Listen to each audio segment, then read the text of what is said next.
that are doing the right thing, or they know, like, let me check with her all the time, and then there are people that just like sit, or there are people that like it's more combative when they're redirected, and so I don't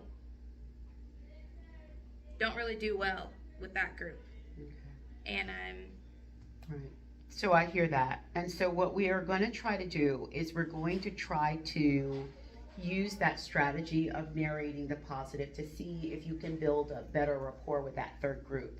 And so it might look a little bit like starting with the students that are complying with what you need them to do and like celebrating those students, right? And then when you see a student that is off task and goes to do their work, then immediately you would say, I'm so happy to see that you've started. Great job. And so you wanna and you wanna narrating the positive has to be intentional, because when you're frustrated, it can be very difficult to see positive things, right?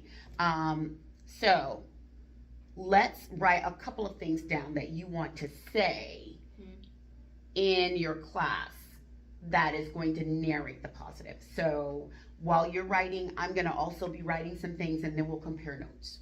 Okay? So let's first narrate the positive. You're saying what students are doing well. You're using language and tone that reinforces students getting smarter and praising answers that are a strong effort. So even if the student is not getting the answer absolutely correct, you're still looking to do some praise with that. So let's write down some things that we might want to say.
Okay. So what'd you go out with?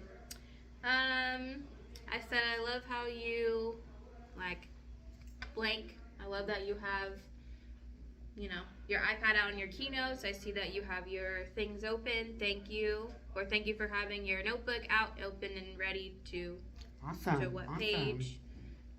I see you did, I see you filled in the first sentence. Good job. Keep going. That was what I got. Those are all great. Those are all great. That's half of what I've got. I also had named the student and narrate specifically what they've done. Like, Jonathan, I love the way that you came in and got started right away. And doing that, and see if there's a whole section, oh my goodness, the green section or table one, you are really rocking it right now, with your focus and with your ability, with your eyes on me. I love the way your eyes are on me and that you're following my directions and that you're tracking the speaker. Those kinds of conversations are ways in which to get students to immediately comply with what you want them to do, but then to still have that positive tone in your classroom that gets students responding. Now, some of the things that you could say when students aren't doing what you want them to do. I love the way that was a good try. You're almost there. This is what I need you to do. And then just a redirection. And then using some of that positive redirection when you see the student doing maybe even a portion of what you asked them to do. This is great that you did this part. This is really good. And I want you to continue because I want you to complete that part. So it's almost like a sandwich, you know what I mean? Like a positive sandwich. So that's really great, Jasmine. Thank you. So we wrote down some of our action steps for how we want to model it.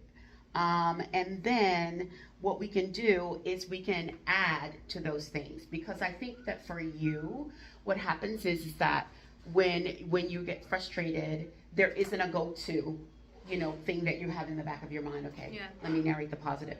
It's like, oh, I'm so frustrated right now. Do you know what I mean? Mm-hmm. And so that comes across in your lesson and sort of shuts kids down when I know that you have so much to offer as a teacher, and I want those students to be receiving what you have to offer. And I think that this is something that will help you.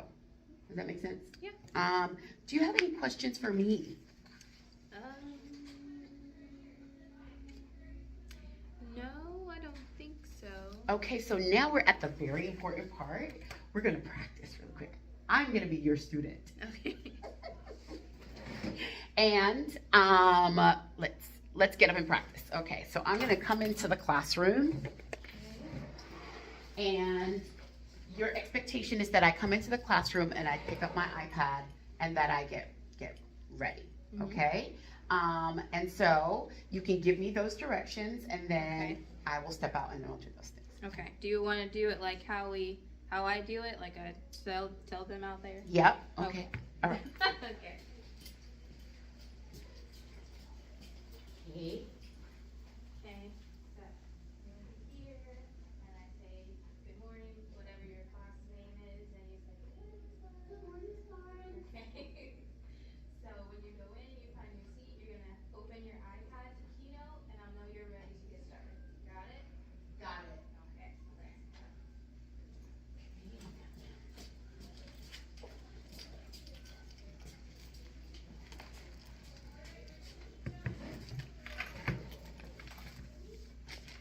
Awesome. I love that I see you are. I thank you, Michelle. I see that you're getting your iPad open. You're working on finding Keynote. You're halfway there. There. Perfect. Great. And so the narration starts as soon as they start coming into the classroom. If they see you narrating a specific student that's doing the right thing, all the kids are going to want to, receive that kind of positive feedback from you. And so that's a way to get kids immediately more focused, right? And then once they're in the classroom and doing what you want them to do, if there's a student that's off task, you can easily come over and say, hey, this is what I want you to do, okay? And when they start doing it, great job. I love that you're responding right away.